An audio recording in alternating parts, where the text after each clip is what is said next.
Good evening and welcome to the programme, Richard Jobson and the Skids. Richard, how are you? Oh, great, but I'd just like to put two things straight right away. We're not your friend and we never will be, okay? And secondly, you've been playing records long before we existed, pal, so don't try that one on. Listen. I knew you would ruin the moment, but I wouldn't have expected anything less. It's getting close now. You know, Tea in the Park next Saturday, the band reformed to play the main stage to mark the 30th anniversary. How did the offer come? I mean, what appealed to you about playing live at Scotland's biggest annual outdoor festival? I think after the tremendous success of the re-recorded Saints Are Coming by U2 and Green Day, there was a tremendous interest in the band, and there was a lot of things going to be happening around the band, and there was a whole load of other people who had nothing to do with the kind of origins of the group were kind of thinking about doing something. So I think we kind of all collectively got together and thought, let's do something, special. And we thought maybe a small gig in Dunfermline.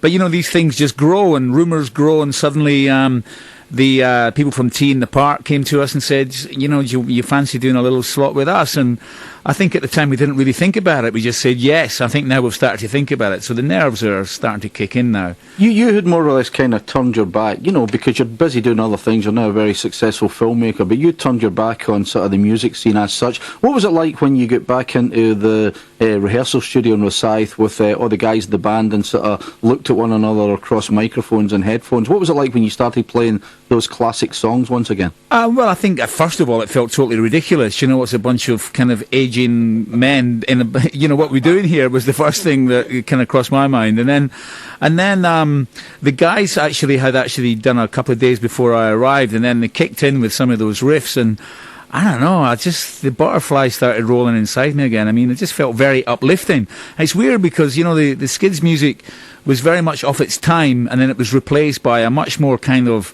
shoegazing, navel-gazing, internalised kind of introspective type of music. But actually it's come full circle. That very uplifting, joyful sound that we created in our days, very much pertinent to the times, and it just felt very modern again, And then I looked up and I saw Willie Simpson and I realised, we're not that modern, in fact. we should actually mention who's in the Clyde one. Should I give us name, rank and serial number of everybody who's involved in the session? Well, the victim of all my jibes, and has been for the last 30 years, poor thing, is Bill Simpson on bass, a legendary guy, nice human being. Mike Bailey, the drummer who joined us, I think, during the period when we made our best record, The Absolute Game. And we've got Jane Button on backing vocals, my brother Brian helping me with some of the vocals, cool singer. And most importantly, I think, guiding the music of the band and reinventing the wonderful sound of Stuart Adamson with a intuitive and incredible ability is Bruce Watson, and his son actually is playing with us, Jamie Watson. So we've got a nice little outfit here, and it's a very West Fife outfit we've got here. We're all from West Fife, and we're vaguely comprehensible, I hope, to you West of Scotland people, and I think there's a really nice camaraderie. It was always going to be a kind of real no-brainer about who was going to sort of play guitar in the session. What do you mean with no-brains? What are you trying to suggest with the no-brains? Be quiet, I'm trying to ask you a serious question. But I mean, it really seems almost natural for Bruce to step into, the place where, the late great Stuart Adamson would have been playing guitar, because we were talking earlier in the week and you were really paying compliments to Bruce for bringing the whole thing together musically, weren't you? Yeah, I don't think it could have happened without him. Let's be very honest about this. Bruce is a tremendous musician, and I think he doesn't quite get the plaudits he deserves. He's certainly getting them from us.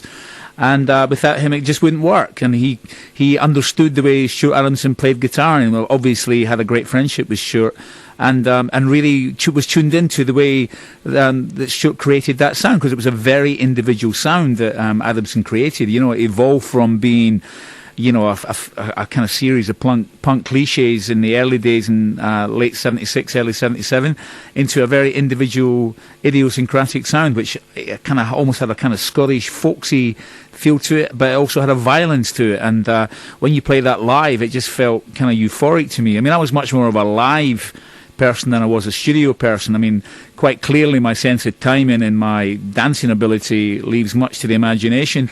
But, I think playing live, none of these things mattered. It all just gelled. And I think, as I said on the notes of the album, the CD that's just been released, it's when we were flying in the air, flying past one another, there was this tremendous sense of joy and happiness and youth. You got to remember that when the Skids kicked off, I was 16 years old, Billy. You know, I was genuinely a little kind of horrible little nasty little punk from West Fife who, you know, who just growled at people, and it was just a tremendous moment because I think it gave me an identity and made me grow up pretty fast. But that kind of sense of youth of playing live, I think it's still in the music, you know. I mean, it just feels very fresh. And I mean, what's it been like for you personally being the singer in a band once again? Well, singer is, I think it's a very polite way of putting it, you know. I think. Well, I mean, you know, it has to be said in the nicest possible sense. You're the worst dancer in rock and roll history, or you're the best out-of-time dancer that we've ever had. I reckon if we had some kind of out-of-time dance-off between you and Bruce Springsteen, you would definitely win it for Britain. You're just so nice, aren't you? Well, the thing is, no, like, I think some people in life think 1, 2, 3, 4. I tend to think 17 and a half, 12, 13. You know, there's something alternative in the way I think, and my sense of rhythm is peculiar. And it has been difficult for the guys. I know that because, you know, they are fairly accomplished musicians, if not very accomplished musicians, and then they've got me, and they've got to contend with that. But, you know, my thing is slightly different from that. You know, I've never pretended to be that competent in that area. My thing is just really about energy and joy and bringing a kind of sense of, you know, anything is possible. And I hope there's a lot of young musicians out there who are, you know, thinking about starting a band right now, and they think, you know, even where they are in what they now call the socio-economic structure of our country, you know, that sometimes you feel if you're living in a housing estate where you've got no chance of doing these things, and you have. That's where we were all from, and we just did it. It was a magical, magical time. You know, we had our own magazine, Kingdom Come. You know, we made our own record. It was a tremendous DIY culture, and we felt empowered. And that sense of empowerment has never left me. I think I've applied that to my filmmaking now and the way I conduct my life, and I hope it's the way my kids conduct their life. You know, that anything is possible. You can make your dreams come true. And we did, you know, in a brief period. I think the Skids were a wee bit underrated, and I think we did create a kind of magical moment in Scottish rock and roll history. Well, I tell you, Richard, at 1:30 next Saturday, you won't be in any way underrated. You know, all kidding aside, I'm a big, big fan of the music of the band. It gives me great pleasure to say here they are live and exclusive in session. It's the Skids.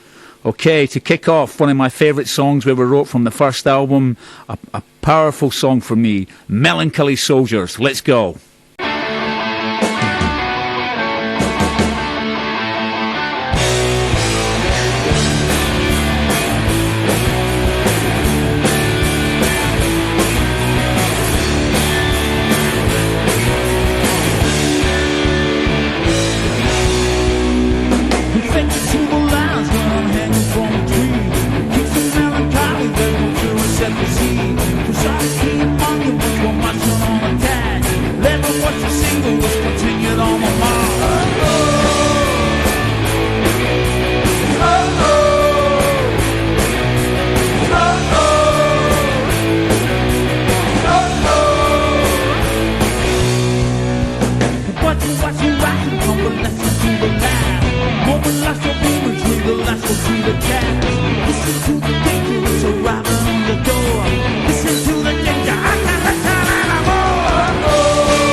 Melancholy Soldiers there. Right, next up a song that was recently reinvented by the mighty U2 and Green Day.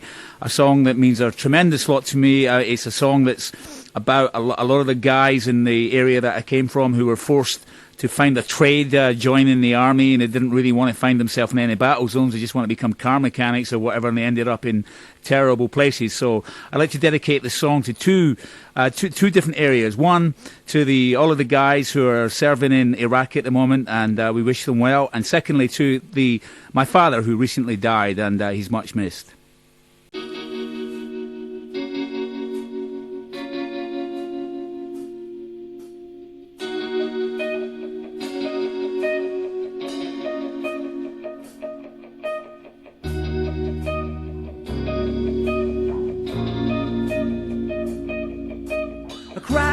Daddy on the telephone, how long now? Till the clouds unroll and you come home, the light well. But the shadow still remains since your descent, your descent.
Saints Are Coming.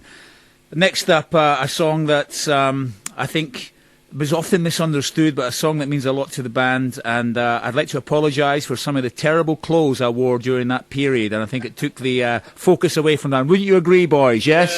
Yeah. I did wear some terrible clothes and had some terrible hairdos, and I'd like to make a public apology here on Clyde that it will never happen again. Honest. Here it comes, working for the Yankee dollar.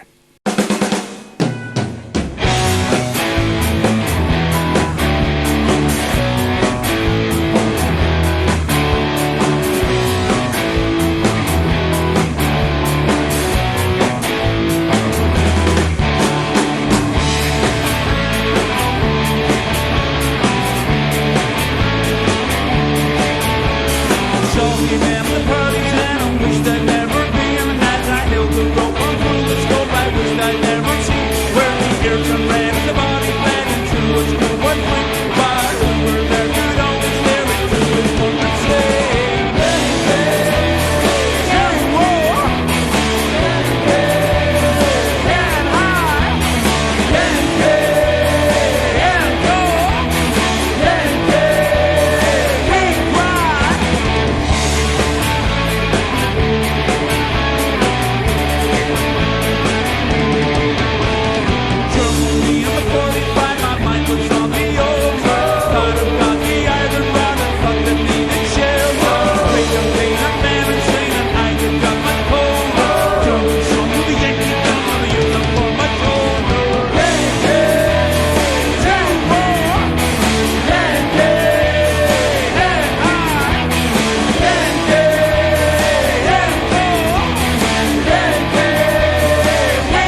How to make a mess of the end of a song, Billy. Apologies for that. Apologies to my gang. Anyway, when we kicked off in West Fife way back in 1977, we, as I said earlier, had our own fanzine, Kingdom Come, and we wrote our own film reviews, wrote reviews of records by other bands, etc., and live gigs. And we decided to start our own label, which was called No Bad Records. And the only ever record that was released on it was No Bad One. And it's something we're tremendously proud of. And I think it really gave you an indication very early on of the special abilities of Mr. Stuart Adamson. He wasn't a 1,000-mile-an-hour kind of speed merchant. He did something a little bit more sophisticated with his sound, and I think this was the first sign of that very special sound, and I think it still has some great qualities, this song. I hope you agree. It's called Charles.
Good evening and welcome once again to Richard Jobson. Richard, are you suitably rested and refreshed for part two? Well, actually, it's just as well you don't have a wee camera watching what's been going on down here, because the rest of the band have all been massaging each other and rubbing oil into each other just to keep them going, because those old muscles have been tightening up, you know, and they've all been having groin strains and stuff, but the massage oil has been flowing in a liberal way, Billy. But not near me, I might add. Does that explain why, before you were playing the Glen Pavilion those 2 nights in Dunfermline, you got offered an extra warm-up gig at GAY in London? Well, what time does the show finish tonight, Billy? Because I can assure you one thing, pal, I'll be waiting for you. Okay, I will be there. I will be oiled and greased and ready for, not for that, for pal, Richard not Jobson. For that. Listen, we talked earlier about the first single from the Skids away back in 77 on No Bad Records, you know, Charles. What was the motivation for getting a band off the ground? I mean, was it the Pistols, the Clash, stuff like that? Because, as you said earlier, you were virtually 16 years old when you started the band with Stuart. Well, remarkably, actually, if you put it in the real historical context of the band, none of those bands that you've mentioned, those iconic bands like the Pistols and the Clash, had actually made a record at that point in time. I think it was more the attitude.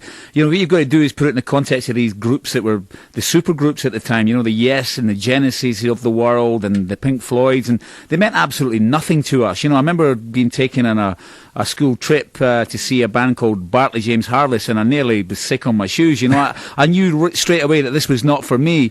So I think the attitude of punk was really what it made us feel, you know, that there was something going on that we really wanted to be part of. And I think we understood the origins of punk because we were already into that kind of music. You know, we were into the theatricality of Bowie and Alice Cooper and Iggy Pop and some of the real cool American stuff like MC5, you know, so we already were aware of all of that. And I think that combined with maybe the influences on Adamson of the great Bill Nelson, you know, who he was never shy of saying he was a big influence on him, introduced, you know, you got a kind of edgy music, but it also the guitar work always had a beautiful melodic quality. And I think that's what made us maybe just that wee bit different at the time. And do you remember the first time you and Stuart and Bill and Tom, as it would have been then, actually stepped up on a stage and played your songs? Where was it and when was it? Well, I think actually, just to rewind that a wee bit, I think the first time we ever played together was in my audition, which was in Cowdenbeath Working Men's Club. And generally, the people were sitting there, it was 4 o'clock on a Wednesday afternoon. The majority of the people were sitting there were drinking like really dodgy beer and had no teeth.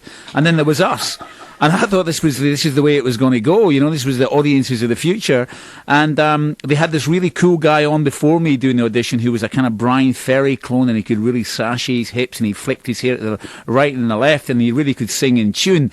But he was a total jerk. And then it came to me, and I couldn't sing, I couldn't do it in time, and I had a bit of attitude. And I actually really think that the rest of the band were scared of me, Billy, and that's why I got the gig. But I mean, what gave you that attitude? Because, not meaning to be rude, I mean, Dunfermline was so far off the rock and roll radar, it was almost embarrassing. I mean, what gave you the confidence to think that you could start, you know, a band with Stuart and Bill and Tom, and, you know, get your songs to a worldwide global audience? Well, certainly we didn't have that kind of vision for it in the beginning. I think you're absolutely right, though. Dunfermline was a wasteland at the time, or West Fife was a wasteland, and that's really what we were all about, because we were four guys who connected because we didn't really want to just fall into this kind of banal dirge of a life that was facing us, and we wanted to do something about that. That's what I mean. It was more the attitude of punk that kick-started us, that we refused to go down that route. And also, you know, at that point in time, you know, in that area from Edinburgh through to West Fife, a lot of people had started to, you know,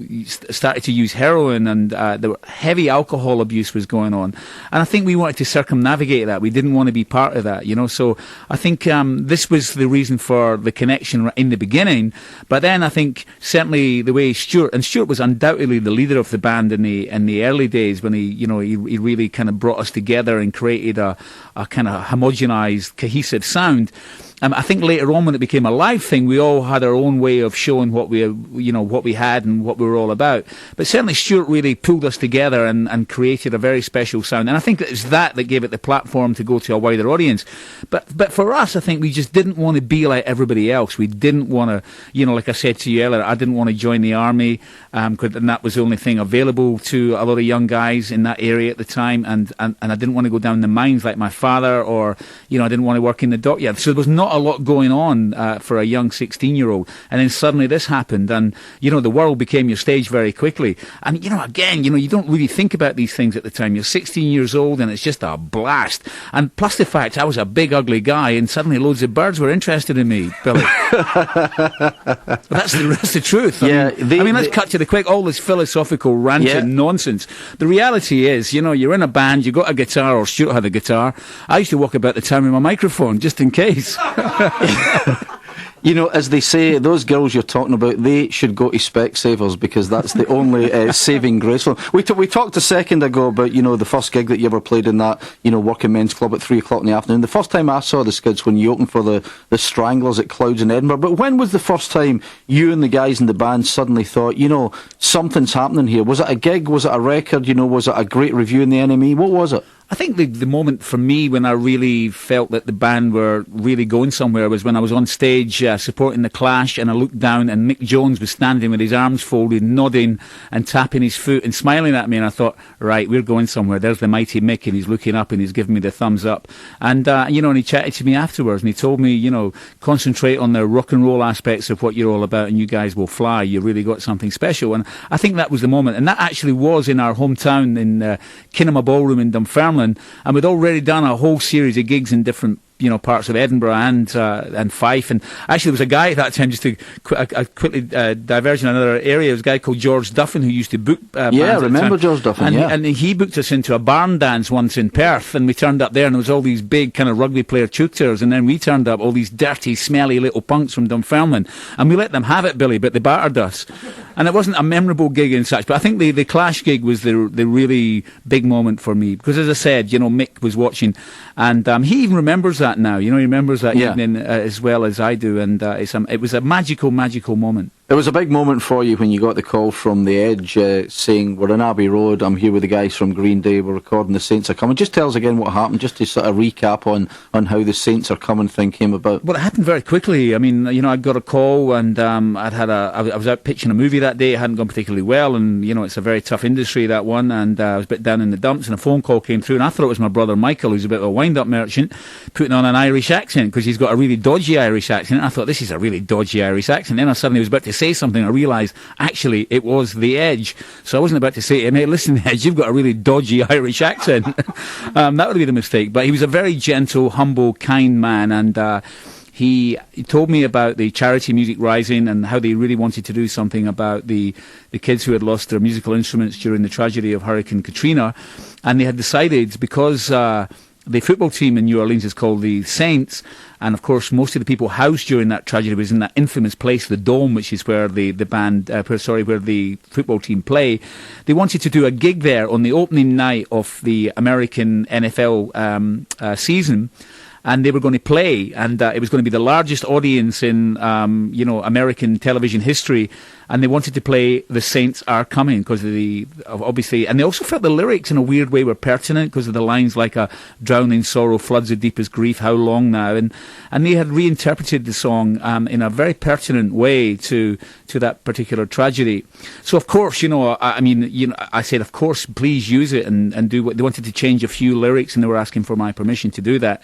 And then he said, I said, when is this going to happen? In a couple of months? He said, no, tomorrow night in Abbey Road in the famous Beatles studio, which is a kind of a Beatles museum, really, because it hasn't changed since they were there. Yeah. And they recorded it in there, and it was an amazing experience for me just to sit back and watch U2 and Green Day, and in a very relaxed way, get on with the song. And I must say, I've never been treated better by anybody ever in my life. They were very, very humble people, and they treated me like I was something special, which is really, it was a song in their reinterpretation of it that had become special. And so it was a memorable moment, and I thought they did a really beautiful, wonderful version of it.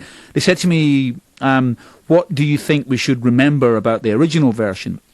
And I told them what the original version was about. As I said, don't forget the anger, because it was a song that was, even though it's got a tender opening, it's actually quite an angry song, and I didn't want them to forget that. And of course, that they gave it that. I think the way that they attacked the song had a kind of real edge and violence to it, which I think is quite remarkable. And I'm very proud that they managed to raise so much money. Yeah, because you would have earned your biggest ever royalty check, $400,000, and you decided just to stick it in the kitty. Well, I think if I'd probably thought about how much it was going to be, maybe I would have rethought that. But no, in all honesty, I felt that it was done for the right reasons. Yeah. And, as a low-budget or micro-budget filmmaker, I'm definitely not a wealthy person. I'm certainly, I would say, on the right side of happy, because I'm getting to do what I want with my life in a similar way to the early days of the Skids, and the same attitude is prevalent there. But not particularly wealthy, but nonetheless, that money went to the right place, and I have got no qualms about that. Richard, just before we go to the next part of the session, you're going to play another 4 or 5 songs for us now. There's a lot of people that have been working sort of tirelessly behind the scenes, in the studio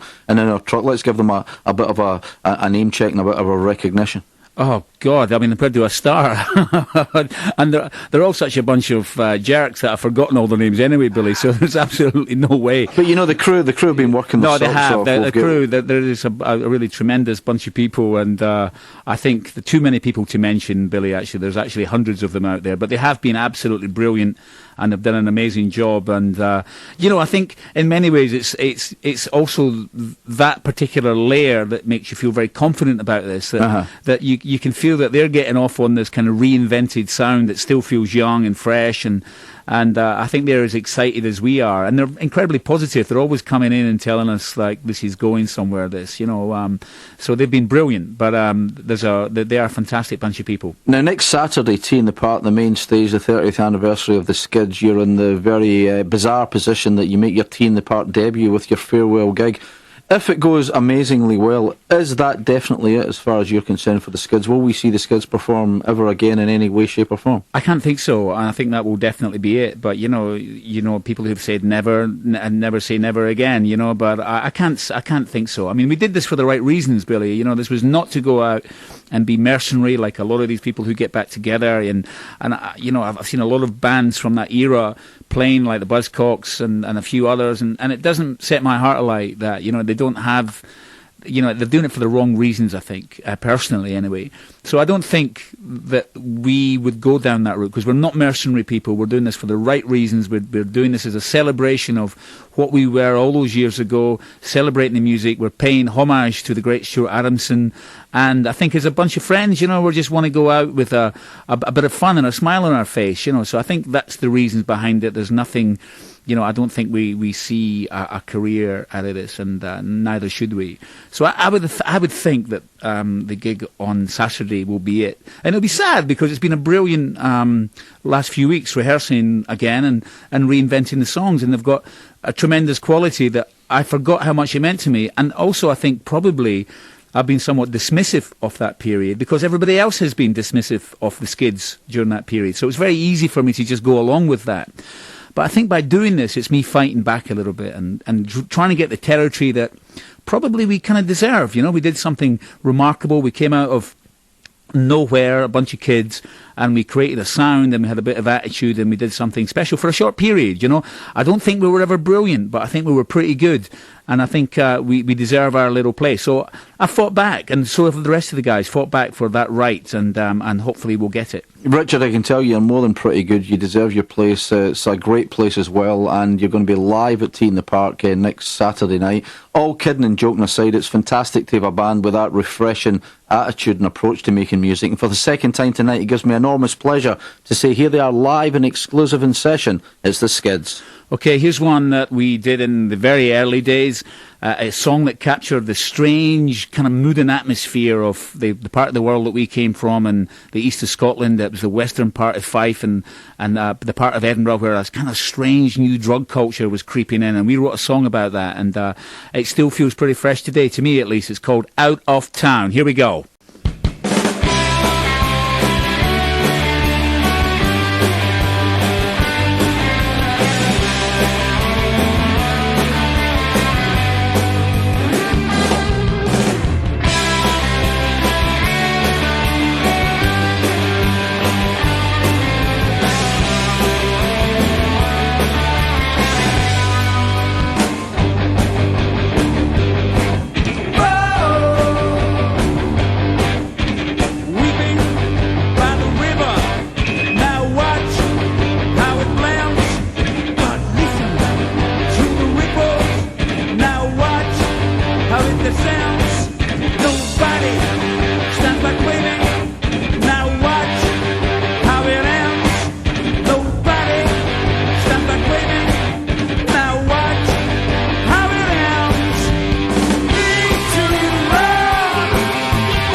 clear that these songs were written when we were young, Billy, because I tell you what, you need a big stomach of air to make it happen.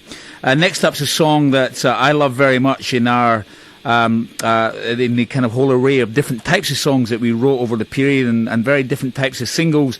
Again, it has a kind of military-esque theme in the sense that it was a very anti-war song, as most of the songs that I wrote were. That includes Melancholy Soldiers, Saints Are Coming, Yankee Dollar, Into the Valley, and this one here, Masquerade.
Great work there from the boys in the band. Bruce Watson on guitar, Mike Bailey on drums, Bill Simpson on bass, Jamie Watson on guitar, Jane Button on backing vocals, and my brother Brian Jobson on backing vocals. Still sounding like we are 16 and 17 years old, or who am I kidding? Anyway, here's a kind of strange little thing we want to do to introduce what became, I guess, the iconic song of the Skids, Into the Valley. But when we used to play live, we used to do, it was Stuart really, he was a huge Beach Boys fan, believe it or not, and he used to always do this little kind of cool intro of a very nice Beach Boys song, Sloop John B, and we've tried that. Here it comes.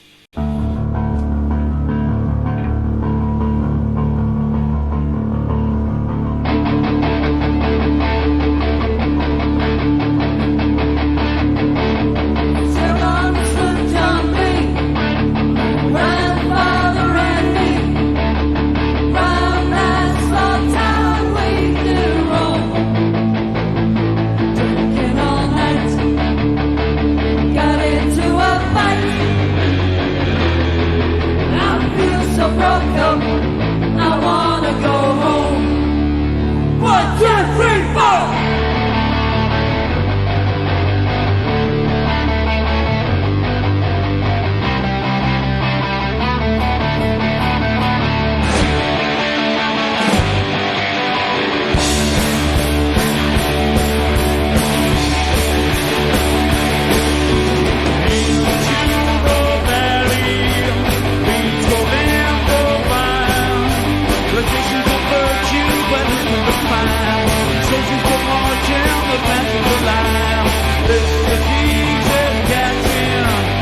victory to stone. Ahoy, ahoy, land, sea, and sky. Ahoy, ahoy, boy, man, and soldier. Ahoy, ahoy, see them and puncture. Ahoy, ahoy, long may they die. Out of concealment, blank and stark eyes. White people tell them the ghost of the sea. Prophets are playing what's tomorrow can be. All systems failing, the passengers are low. Ahoy, ahoy, land, sea, and sky. Ahoy, ahoy, boy, man, and soldier. Ahoy, ahoy, see them and puncture. Ahoy, ahoy, long may they die.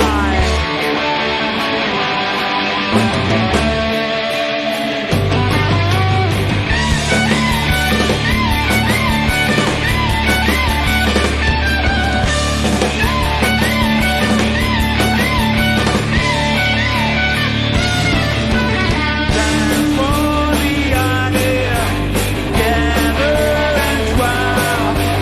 La la la la la la la la la. La la la la la la la la la. The lanterns, the glamour, vacation and fire. Ahoy, ahoy, land, sea, and sky. Ahoy, ahoy, boy, man, and soldier. Ahoy, ahoy, see them and puncture. Ahoy, ahoy, long may they die. Into the light, they land the van. The station's over to Bandit in the plan. Soldiers will march in the passenger line. This is easy catching, victory to stone. La la la la la la la. La la la la la la la la la la. Into the valley, we shall stand around. La la la la la la la la la. La la la la la la la la la. Into the valley, we shall stand around. La la la la la la la la la. La la la la la la la la la. Into the valley, we shall stand around. La la la la la la la la la. La la la la la la la la la.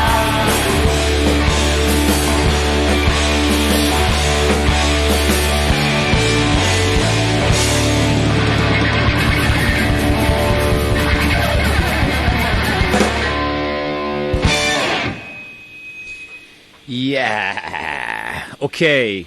Now, as a kid, a band that had a huge influence on me and a lot of my mates was the sensational Alex Harvey Band, a Glaswegian band who were kind of a little bit thrash metal, but at the same time had this kind of comic book edge to them, which was a really special thing for us. I remember when I was about 14, we went to see them play in Edinburgh, supporting this real Ponty band called Mott the Hoople. And Alex Harvey were the support act, and they came on, and they were just mind-blowing, and we loved them. The rest of the audience really hated them, and Alex smashed a big hole in the stage during this track called Vambo, and me and my mate Budgie were standing at the front watching this, mesmerised, thinking, we have seen the future, and it's Alex Harvey. And in many ways, you know, the sensational Alex Harvey Band has also been kind of forgotten and somewhat dismissed by our kind of subcultural aficionados. So, you know, I think we would like to take the opportunity tonight to do something for Alex, because we really loved the sensational Alex Harvey Band, and I think they were a real precursor to punk and were a tremendous influence, certainly in attitude. It's a bit heavy metal, it's a bit fun, but stay with us. It's an iconic song. Here it comes, Vambo.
That was in memory of the mighty, sensational Alex Harvey Band, and the fact that Alex Harvey, sometimes forgotten and he should not be, was a tremendous influence on us when we were young, and I hope he's not turning in his grave and vomiting on his shoes when he heard that version.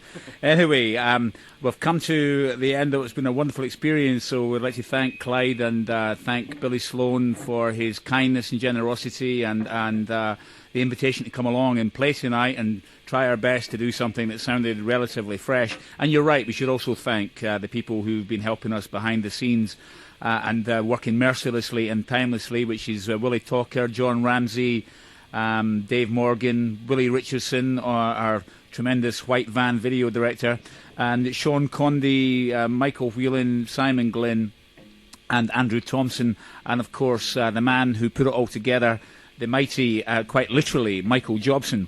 And on that note, let's move on to what became, for the Skids, a real nightmare song, because every time we played live, people wanted us to play this, and we only wrote it as a joke, and it's one of those jokes that come back to haunt you, Billy, and it haunted us. But you know what? We're feeling so good about this. And also the fact that you didn't ask us to play it, so we've decided to play it anyway. And it's a song called TV Stars. It was a monstrosity, and we did it as a joke, but in fact we kind of love it. So let's give it a go. Okay, Willie, over to you, big boy. Eddie, Stammy, Stanley, Shammy.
For you, Billy. That was for you, my friend.